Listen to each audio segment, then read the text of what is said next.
ఇక్కడ ఉన్న ఫారెస్ట్ అధికారులు కూడా మీరు సిల్వర్ ఓక్ వేసేటప్పుడు దానికి ఆల్టర్నేట్ దయచేసి కొత్తగా ఫాస్ట్గా తొందరగా ఎదిగా ఏవో ఆలోచించండి. ఖచ్చితంగా 1,00,000 ఎకరాలు కాఫీ సాగు ఉంటే కాఫీ బోర్డు నిర్ణయించుకుంటే ఖచ్చితంగా దాన్ని మరింత ఆదాయం పెరుగుద్ది, మరింత మనకి యువతకి ఉపాధి అవకాశాలు ఉంటాయి.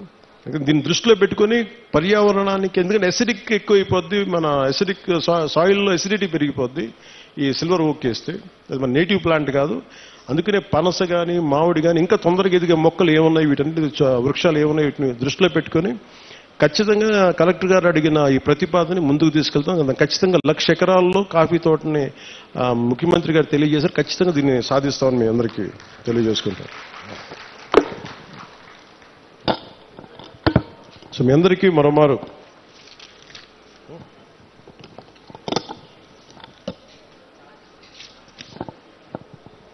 ఇంకా చేస్తారు, ఇంకా బస్తర్లోనూ ఇక్కడంతా ఇంకా మనకి చిల్లంగి అని చేస్తారంట.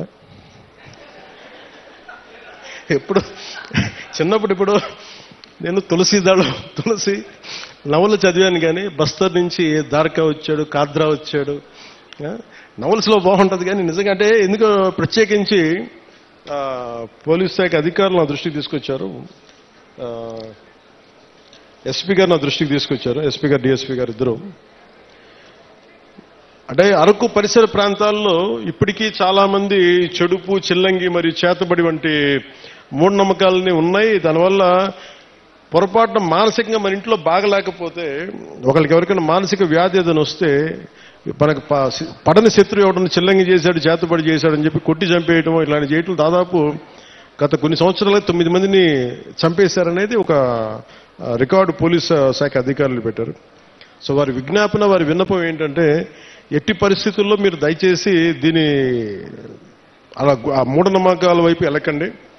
ఏదైనా బాగలేకపోతే ఎందుకు బాగలేదు అని దృష్టిలో పెట్టుకొని అట్లా ఆలోచించమని, అందుకని దీనికోసం ప్రత్యేకించి వికాస్ అనే ఒక కార్యక్రమం ప్రారంభించారు.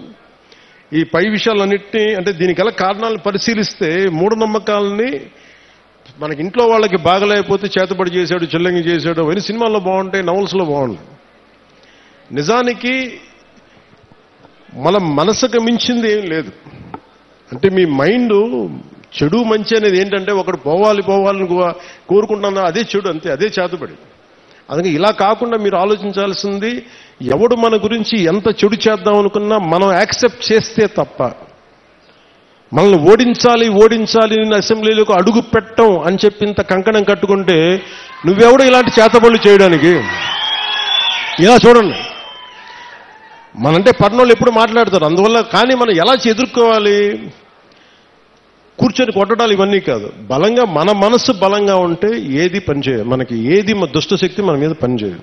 ఎందుకంటే ఒక్కసారి ఇలాంటి మూఢ విశ్వాసాలని నేను కూర్చోబెట్టి వెంటనే తీసేయమని కష్టం, నేను అర్థం చేసుకోగలను. కానీ వీటికి మించి మీరు ఆలోచించవలసింది, ముఖ్యంగా యువతకి, ఆడపడుచులకి, మహిళలకి చెప్తున్నా. ఒక తరం అది నమ్మారు, ముందుకు వెళ్ళిపోయారు.